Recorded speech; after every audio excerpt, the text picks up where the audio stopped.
नमस्कार, myself Malika Parveen, Assistant Professor, Government Law College, Bikaner. First year के subject मुस्लिम विधि में हमने पहले मुस्लिम विधि की हिस्ट्री कि मोहम्मदन लॉ कैसे आया उसकी हिस्ट्री पढ़ी। सेकंड वीडियो में हमने पढ़ा शिया और सुन्नी दो जो शाखाएं हैं मुस्लिम की, उन शाखाओं में किन किन आधारों पे अंतर या डिफरेंस किया जा सकता है वो पहले हम पढ़ चुके हैं। आज हम मुस्लिम विधि के सोर्स पढ़ेंगे, मुस्लिम विधि के स्रोत कि मुस्लिम विधि का विकास कैसे हो रहा है। ठीक है, आई होप आपको मैं अच्छे से एक्सप्लेन कर पाऊं। ओके, तो हम स्टार्ट करते हैं मुस्लिम विधि के सोर्सेस। क्या क्या कौन कौन से सोर्सेस में इनको बांटा गया है। तो मुस्लिम विधि के सोर्स क्या है, उसको दो भागों में डिवाइड किया गया है। फर्स्ट आता है प्राथमिक स्रोत और सेकंड आता है गौण स्रोत। प्राथमिक स्रोत यानी अगर मुस्लिम विधि से रिलेटेड कोई प्रॉब्लम न्यायालय में आती है तो न्यायालय क्या करता है, सबसे पहले प्राथमिक सोर्सेस यानी जो प्राथमिक स्रोत हैं उनके आधार पे उस समस्या या मुस्लिम विधि से संबंधित समस्या का निराकरण करने का प्रयत्न करता है। अगर मुस्लिम विधि के प्राथमिक स्रोतों से समस्या का हल नहीं हो पाता तो न्यायालय गौण स्रोतों पे देखता है कि मुस्लिम विधि का विकास करने वाले प्राइमरी सोर्सेस कौन कौन से हैं और सेकेंडरी सोर्सेस कौन कौन से हैं। ठीक है, तो हम स्टार्ट करते हैं। फर्स्ट आता है प्राइमरी सोर्सेस में। प्राइमरी सोर्सेस को 5 भागों में डिवाइड किया गया है। फर्स्ट कुरान, सेकंड सुन्नत और अहदीस, थर्ड इजमा, फोर्थ कयास, फिफ्थ रीति रिवाज या परथाएं। ठीक है, इसको परथाएं भी बोलते हैं। ठीक है, तो कुरान स्टार्ट हम वन बाय वन करके इसको एक्सप्लेन करती हूँ मैं। तो कुरान सबसे पहले मुस्लिम विधि में प्राथमिक सोर्स में कुरान जो है वो एक दैवीय ग्रंथ माना जाता है। यानी कुरान क्या है, कुरान में बताया है कि मुस्लिम विधि के रूल रेगुलेशन क्या होंगे या मुस्लिम को किन रूल को फॉलो करना है। तो कुरान आई कहां से, कुरान आई कहां से, क्या ये आसमान से उतरी है? नहीं, कुरान में दैवीय संदेश है।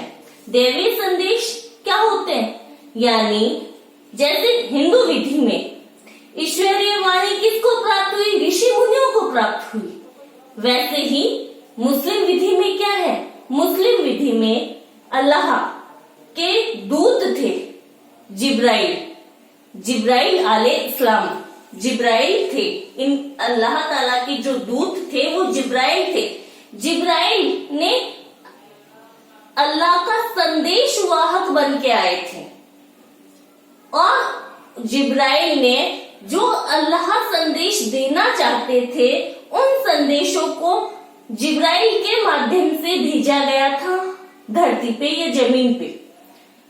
अब जिब्राइल किसको संदेश दे गए, जिब्राइल मोहम्मद साहब को वो दैवीय संदेश सुना के गए थे या प्रदान करके गए थे। कहां पर प्रदान किए थे, पिछले वीडियो में मैंने बताया था कि मोहम्मद साहब ने हीरा नाम की गुफा में ध्यान किया था या अल्लाह को याद किया, स्मरण किया। वहां पर उन्हें जिब्राइल के माध्यम से दैवीय संदेश अल्लाह ने प्रदान किए थे, तभी से ही उनका नाम क्या पैगंबर पड़ा था।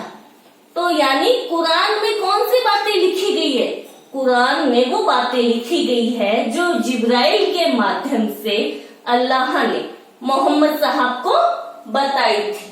कुरान में वो सारे दैवीय संदेश लिखे गए हैं। क्या कुरान को मोहम्मद साहब ने लिखा? नहीं, कुरान को मोहम्मद साहब ने नहीं लिखा। कुरान ना ही मोहम्मद साहब के जीवन काल में संग्रहित भी नहीं की गई थी। समय समय पे मोहम्मद साहब ने वो दैवीय संदेश लोगों को प्रदान किए थे। तो कुरान में क्या है, दैवीय संदेश प्रदान किए गए हैं।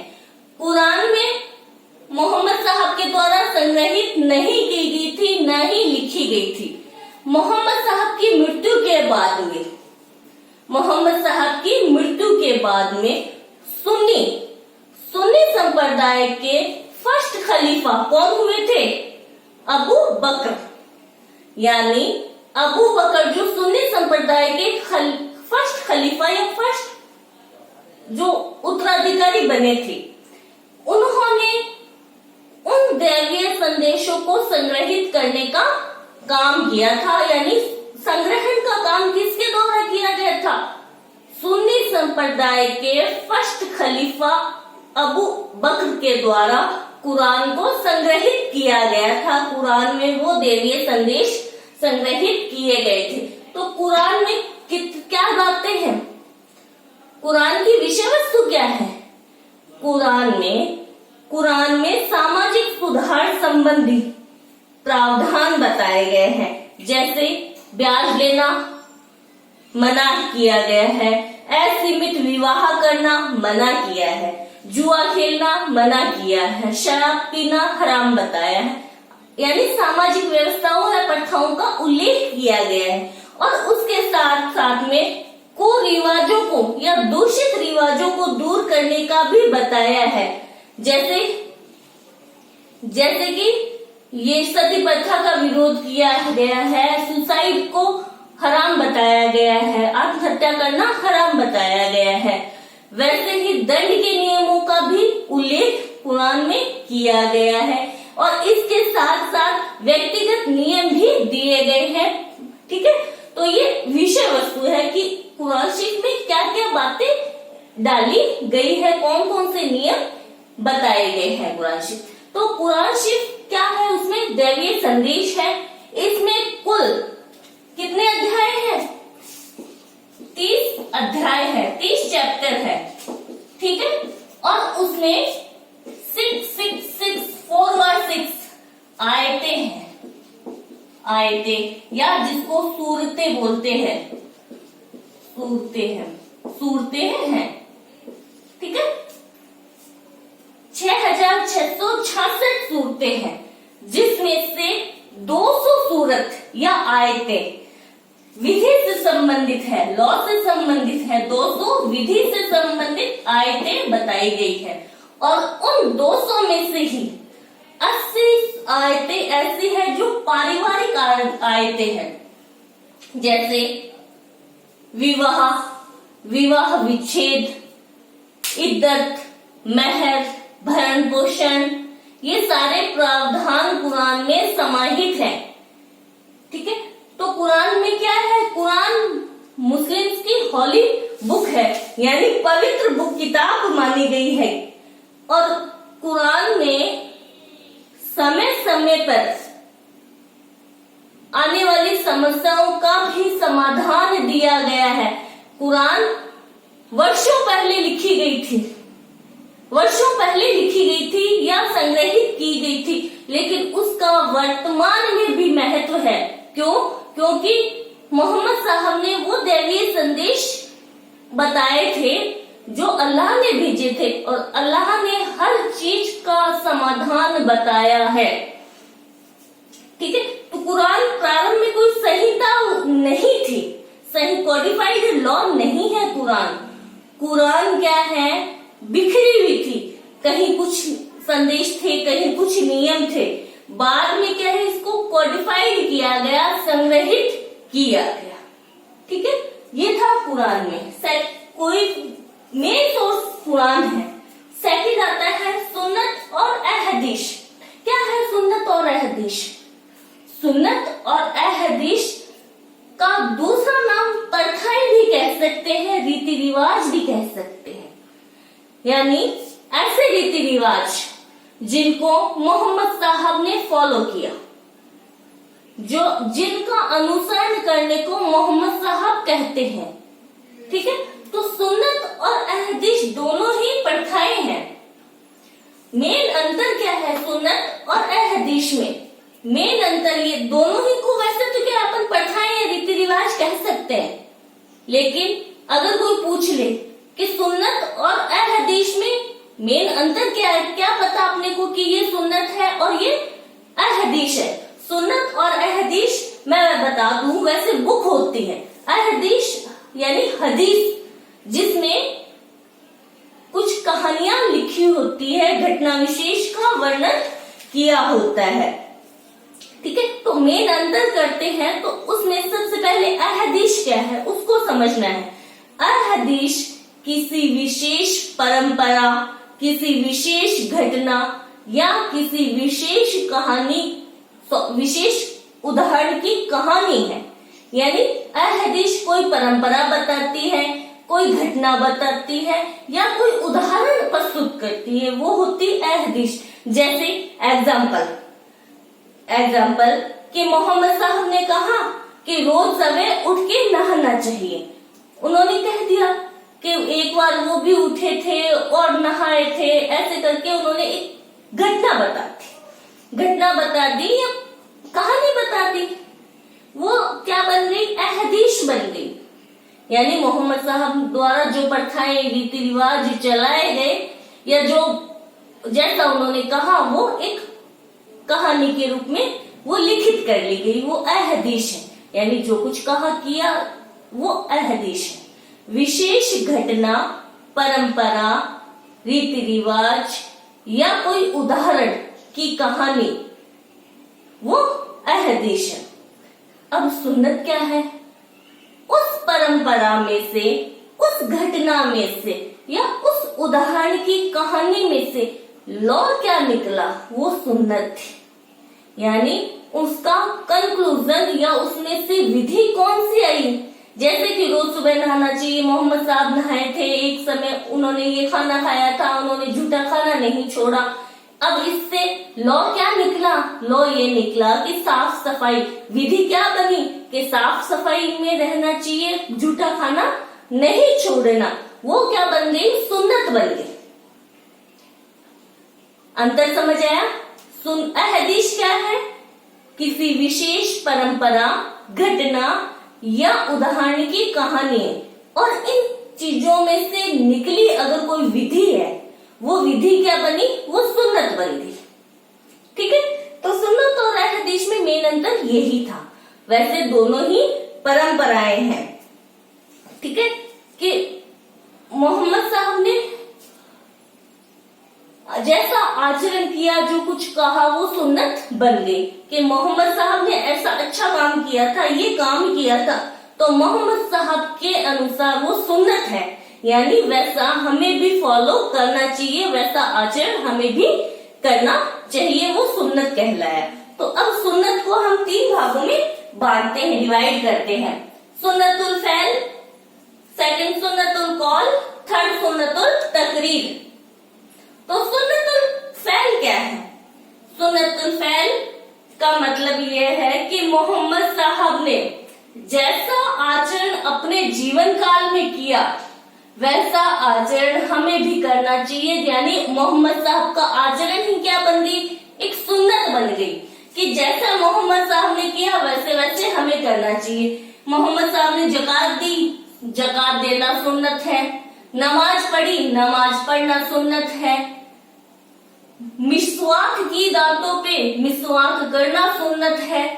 ईद को नए कपड़े पहनना सुन्नत है। यानी मोहम्मद साहब ने जैसा आचरण किया वो सब क्या बन गई, सुन्नत बन गई। तो उसको सुन्नतुल फैल कहते हैं।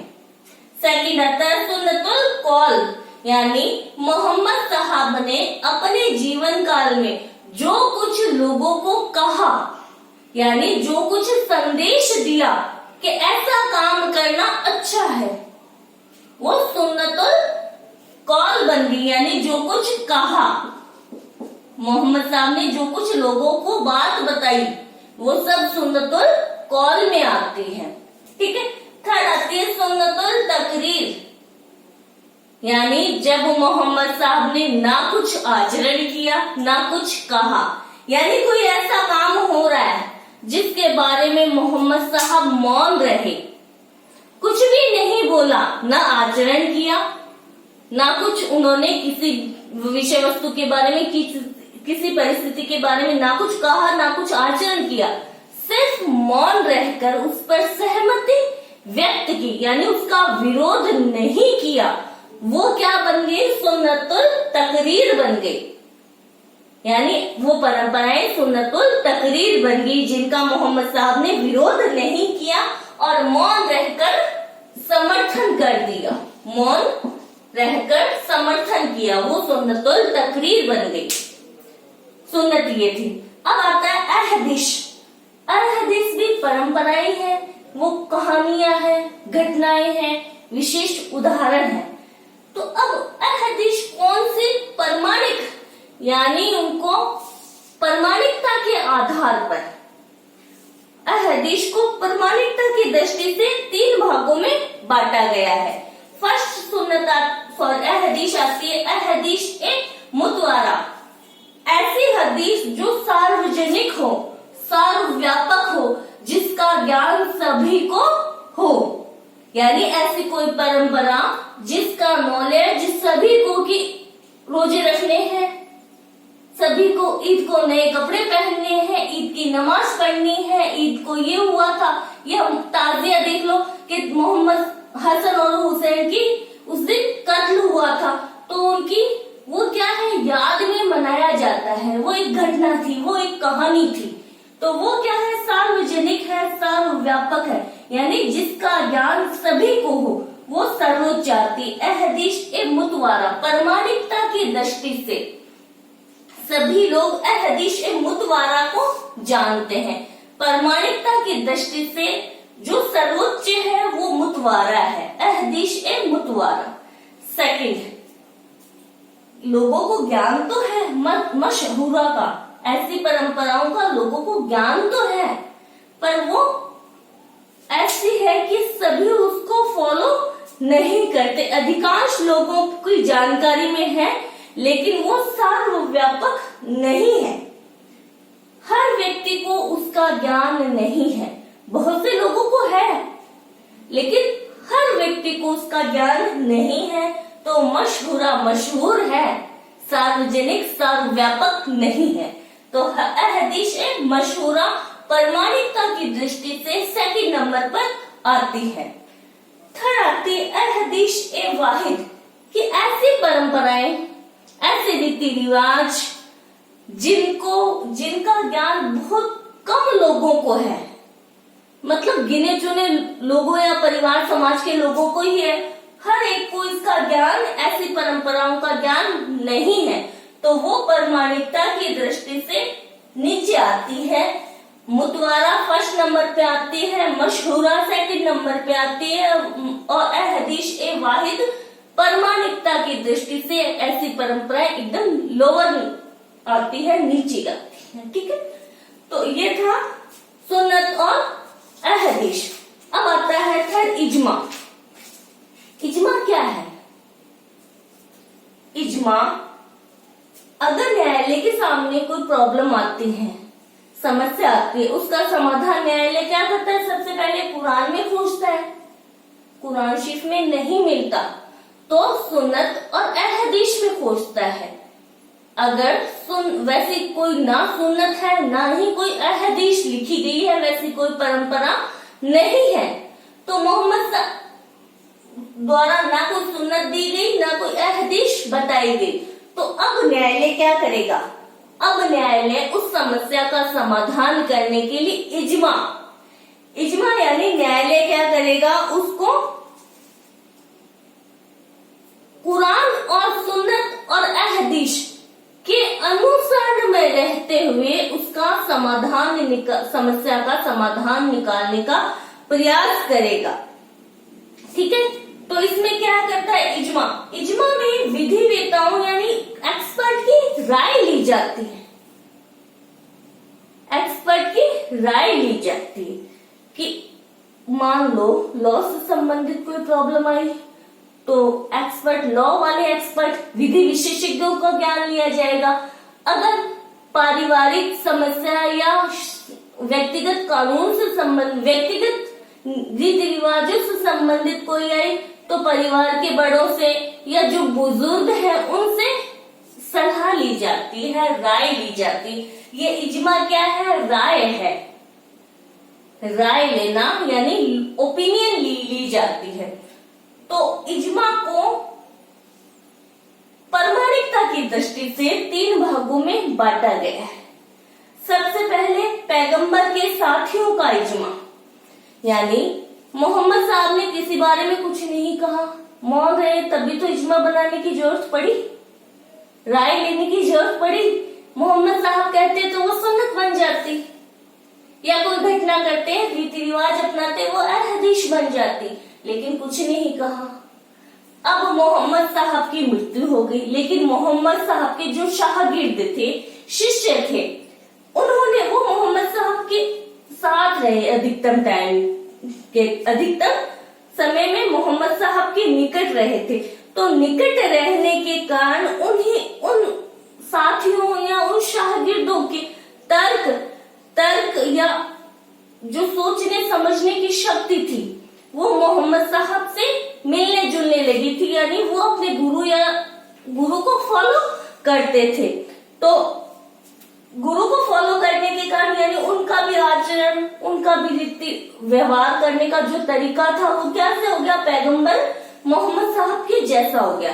तो प्रामाणिकता की दृष्टि से सबसे पहले अगर कोई प्रॉब्लम आती है तो उनके शागिर्दों या उनके साथियों का इजमा लिया जाता है।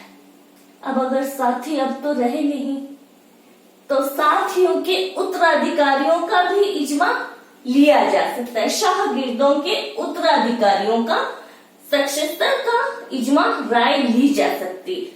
अगर वो भी ना रहे हैं तो उत्तराधिकारियों का भी क्या इजमा या उनकी राय ली जा सकती है। तो यहाँ पर पैगंबर के साथियों का सेकंड अब निकलता है उत्तराधिकारियों का, ठीक है। फिर थर्ड आता है इनके भी उत्तराधिकारियों का, लिया जा सकता है, राय ली जाती। प्रामाणिकता की दृष्टि से जो मोहम्मद साहब के साथ रहे थे उनका इजमा या उनकी राय फर्स्ट नंबर पे आती है। सेकंड नंबर कोई भी नहीं रहा, ना उनके उत्तराधिकारी रहे ना उत्तराधिकारियों के उत्तराधिकारी। अब अगर कोई प्रॉब्लम आती है तो एक्सपर्ट ओपिनियन ली जाती है, विधि वेताओं की राय ली जाती है, उनका इजमा काम में लिया जाता है। कि मान लो कोई प्रॉब्लम ऐसी आ गई जिसका समाधान ना कुरान में है ना सुन्नत अहदीस में है, सॉरी पैगंबर या साथियों, पैगंबर के साथियों या शागिर्दों उत्तराधिकारियों के पास भी नहीं है, तो अब उस समस्या का समाधान करने के लिए मान लो साइंस से रिलेटेड कोई प्रॉब्लम आ गई तो साइंटिस्ट का राय ली जाएगी, यानी उस सब्जेक्ट में जो विधिवेत्ता है, जो एक्सपर्ट है, उनकी राय ली जाती। थर्ड आता है जनता का इजमा। मान लो अब एक्सपर्ट की राय ली, एक्सपर्ट दो बराबर बहुमत में बट गए, तो उस समय क्या किया जाता है? जनता की राय भी ली जा सकती है, वो जनता का इजमा कहलाता है, ठीक है। जनता का इजमा लेने के लिए सबसे पहले क्या है? वो जनता यानी जिससे राय ली जा रही वो मोमडन होनी चाहिए, मुसलमान होनी चाहिए, उस विषय के बारे में उसको जानकारी भी होनी चाहिए, जिसके बारे में वो जिनसे राय ली जा रही है उस विषय के बारे में उनकी जानकारी भी होनी चाहिए।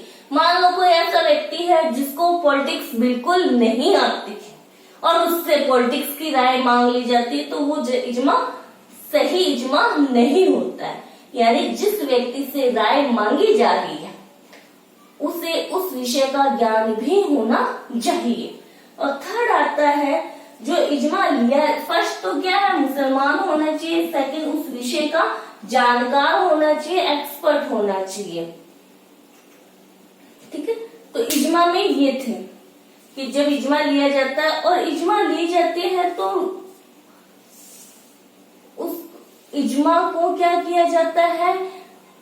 बहुमत के आधार पर ही सेट किया जाता है। ऐसा नहीं है कि 10 व्यक्ति नेगेटिव बोल रहे हैं, एक अगर पॉजिटिव बोल रहा है तो पॉजिटिव की बात नहीं मानी जाएगी। नेगेटिव यानी जहां बहुमत है, बहुमत के आधार पर वो राय कायम की जाती है। नेक्स्ट आता है कयास। कयास क्या होता है? कयास का शाब्दिक अर्थ है सादृश्य तर्क। सादृश्य तर्क,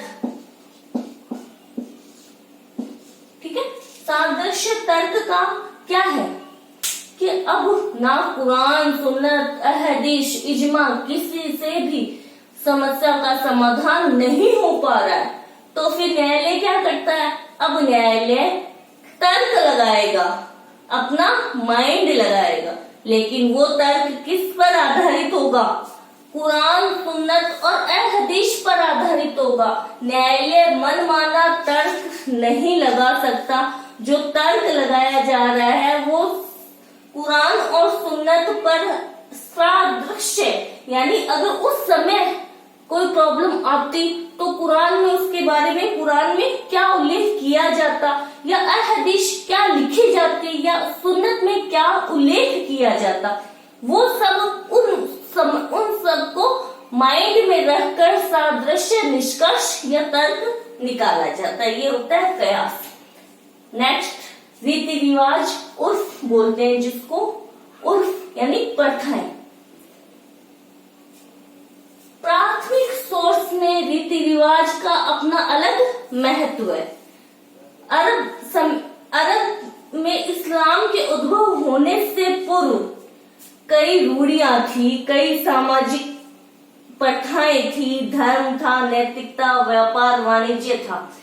लेकिन जब इस्लाम धर्म का उद्भव हुआ तो उन रीति रिवाजों में से कुछ को क्या है, कुरान में समाहित कर लिया गया, और कुछ प्रथाओं, रीति रिवाजों को क्या है, सुन्नत और अहदीस में अपना लिया गया। अब जो प्रथाएं उचित थी या जो रीति रिवाज सही थे, लोक नीति के विरुद्ध नहीं थे, उनको अगर सुन्नत अहदीस में नहीं अपनाया गया तो वो कहाँ पर आ गए? यहाँ पर रीति रिवाज के रूप में, मुस्लिम विधि के स्रोत के रूप में विद्यमान रहे। वो प्रथाएं समाप्त नहीं हुई, वो रीति रिवाज खत्म नहीं हुए। अब कोई प्रथा या कोई रीति रिवाज स्रोत, मुस्लिम विधि के स्रोत के रूप में कब अपनाई जा सकती है? तो उसके लिए प्रथा में या उस रीति रिवाज में क्या गुण होने चाहिए? सबसे पहले प्रथा नियमित होनी चाहिए, निश्चित होनी चाहिए। ऐसा नहीं कि समय के अनुसार वो बदलने वाली नहीं होनी चाहिए। नेक्स्ट, प्रथा यूनिवर्सल होनी चाहिए, सर्वव्यापक होनी चाहिए। ऐसा नहीं है कि बीकानेर वालों को तो पता है, नागौर वालों को पता ही नहीं। सर्वव्यापक यानी यूनिवर्सल होनी चाहिए, जिसका ज्ञान सभी को, उस रीति रिवाज का ज्ञान सभी व्यक्तियों को होना चाहिए। प्रथाएं तर्कपूर्ण होनी चाहिए, रीजनेबल होनी चाहिए, यानी उसको तर्क पर आधारित किया जा सकता है। नेक्स्ट कहता है कि प्रथाएं कुरान और सुन्नत के प्रतिकूल नहीं होनी चाहिए, कुरान और सुन्नत के प्रतिकूल नहीं होनी चाहिए। प्रथा है वो इजमा के बराबर की होती है, कुरान और सुन्नत में तो नहीं है, तभी तो वो प्रथा बनी, रीति रिवाज में आया। तो उर्फ का और इजमा दोनों समांतर, अगर कोई प्रथा कुरान और सुन्नत के विरुद्ध है तो उस प्रथा को नहीं माना जाएगा, उस प्रथा को नहीं माना जाएगा। लेकिन अगर कोई प्रथा कयास के विरुद्ध है, कयास के प्रतिकूल है, विपरीत है, तो भी उस रूढ़ी को स्वीकार किया गया है। तो अर्थात रीति रिवाज इजमा के तो बराबर है, लेकिन सुन्नत और हदीस के नीचे है, लेकिन कयास से ऊपर है, कयास से ऊपर है प्रमाणिकता की दृष्टि से। ठीक है, तो उसमें रीति रिवाज या प्रथा में क्या क्या निश्चितता होनी चाहिए, निरंतरता होनी चाहिए, युक्तियुक्ता होनी चाहिए, लोक नीति के विरुद्ध नहीं होनी चाहिए, सुन्नत और अहदीस के विरुद्ध नहीं होनी चाहिए। ये सारे गुण होंगे तभी प्रथा को या उस रीति रिवाज या उस उर्फ को स्रोत के रूप में काम लिया जा सकता है। नेक्स्ट आता है सेकेंडरी सोर्स। सेकेंडरी सोर्स को 3 भागों में बांटा गया है, न्याय, साम्य और शुद्ध अंतःकरण, equity, justice and good conscious. क्या है equity, justice and good conscious? यानी जहां पर विधि नहीं है या विधि उपचार प्रदान करने में सक्षम नहीं है, यह जो प्रदान कर रही है उपचार वो अपर्याप्त है। 3 पॉइंट, या तो विधि नहीं है, सेकंड विधि उपचार का प्रदान नहीं कर रही है, सेकंड थर्ड आ रहा है कि जो उपचार प्रदान किया जा रहा है वो अपर्याप्त है, तो वहां साम्य यानी इक्विटी के आधार पे समस्या का समाधान किया जाता है। या अगर जहां पर कोई विधि ही नहीं है, कुछ भी नहीं है, कॉमन लॉ है जैसे इंग्लैंड में है, तो वहां equity, justice and good conscious के आधार पे समस्या का समाधान निकाला जाता है। सेकेंड आता है विधायन लेजिस्लेशन। मुस्लिम विधि कोई कॉडिफाइड लॉ नहीं है, इसलिए विधायन आधुनिक स्रोत में है या गौण स्रोत में है। विधायन इस्लामिक विधि में या मुस्लिम विधि में विधायन जैसा कोई स्रोत प्रारंभ में नहीं था, लेकिन बाद में क्या है, बादशाहों ने, शासकों ने नए नए फरमान जारी किए और उन फरमानों में क्या है, कुछ विधिक सिद्धांत विकसित हो गए और वो क्या बन गए, वो धीरे धीरे विधि का रूप लेने लगे वो विधिक सिद्धांत। तो मुस्लिम विधि में क्या है, मुस्लिम विधि व्यक्तिगत विधि को प्रभावित नहीं करती है। मुस्लिम विधि व्यक्तिगत विधि को प्रभावित नहीं करती है, यानी विधायन जब बनाया जाता है तो पर्सनल लॉ को नहीं छेड़ा जाता है। तो बहुत से विधायन विधि बनाई गई है भारत में, जैसे सबसे पहले बनाया मुसलमान वक्फ, सबसे पहले नहीं, कुछ विधायन बनाए गए हैं, जैसे बाल विवाह प्रतिबंध अधिनियम 1929 बनाया गया, मुसलमान वक्फ अधिनियम 1913 बनाया गया, मुसलमान वक्फ मान्यकारी अधिनियम 1930 बनाया गया, मुस्लिम विवाह विच्छेद अधिनियम 1939 बनाया गया, मुस्लिम महिला विवाह विच्छेद पर अधिकारों का संरक्षण अधिनियम 1986 बनाया गया, और अभी लेटेस्ट ट्रिपल तलाक, तिहरे तलाक को समाप्त करने के लिए और दंडनीय बनाने के लिए मुस्लिम महिला विवाह विच्छेद पर अधिकारों का संरक्षण अधिनियम बनाया गया। नेक्स्ट आता है लास्ट, पूर्व निर्णय अथवा न्यायिक विनिश्चय। पूर्व निर्णय क्या होता है कि न्यायालय ने पहले ऐसा कोई डिसीजन दिया था उसको फॉलो करना, या न्यायिक विनिश्चय। पूर्व निर्णय भारत में अंग्रेजों की देन है। पूर्व निर्णय व न्यायिक विनिश्चय अंग्रेजी प्रशासन की देन है। ब्रिटिश काल से पहले कोई पूर्व निर्णय या न्यायिक विनिश्चय या उसको उदाहरण के रूप में, प्रेसिडेंट के रूप में अपनाया नहीं जाता था। पहले काजी क्या है, निर्णय सुनाता और फ्री हो जाता, दूसरा काजी अपना अलग निर्णय सुना देता। यानी जब कोई काजी निर्णय करते समय न्याय शास्त्रियों के द्वारा कोई राय व्यक्त की गई है, यानी कोई फतवा जारी किया गया था, तो उसको अवलोकन जरूर करता था, वो देखता जरूर था, परंतु वो उसको फॉलो करने के लिए, उसको मानने के लिए वो बाध्य नहीं था। यानी अंग्रेजों ने, यानी ब्रिटिश शासन ने ही पूर्व निर्णय के सिद्धांत को भारत में प्रदान किया, यानी ब्रिटिश शासन की देन है पूर्व निर्णय। पूर्व निर्णय क्या होता है कि न्यायालय ने अपना निर्णय दिया किसी एक बिंदु पर, फिर बाद में वो क्या है, वो निर्णय एक अन्य वैसा ही कोई मामला आता है तो उसमें उदाहरण के रूप में वैसा उसको अपना लिया जाता है। एग्जाम्पल, प्रिवी काउंसिल ने एक निर्णय दिया था, जैसे वक्फ होता है, मुस्लिम विधि में वक्फ किया जाता है।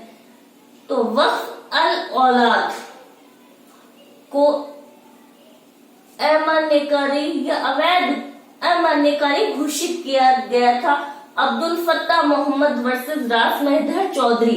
अब्दुल फत्ता मोहम्मद वर्सेस रास मेहदर चौधरी 1894 में प्रिवी काउंसिल ने वक्फ अल औलाद यानी निजी वक्फ को अमान्य घोषित किया था या कहा था ऐसा वक्फ नहीं किया जा सकता। इस निर्णय को किसके द्वारा उठा गया? मुस्लिम वक्फ अधिनियम 1930 मान्यकारी अधिनियम 1930 के द्वारा उल्टा गया और कहा वक्फ अल औलाद भी किया जा सकता है। यानी न्यायिक पूर्व निर्णय द्वारा मुस्लिम विधि धीरे धीरे विकसित हो रही है। और हकशुफा भी न्यायिक पूर्व निर्णय का ही उदाहरण है। हकशुफा प्रियम्पशन न्यायिक पूर्व निर्णय के आधार पर ही आई है। तो ये थे मुस्लिम विधि के सोर्सेस, प्राथमिक सोर्सेस और गौण सोर्सेस। आगे हम उम्मीद करते हूँ पसंद आया होगा और समझ भी आया होगा। Thank you so much.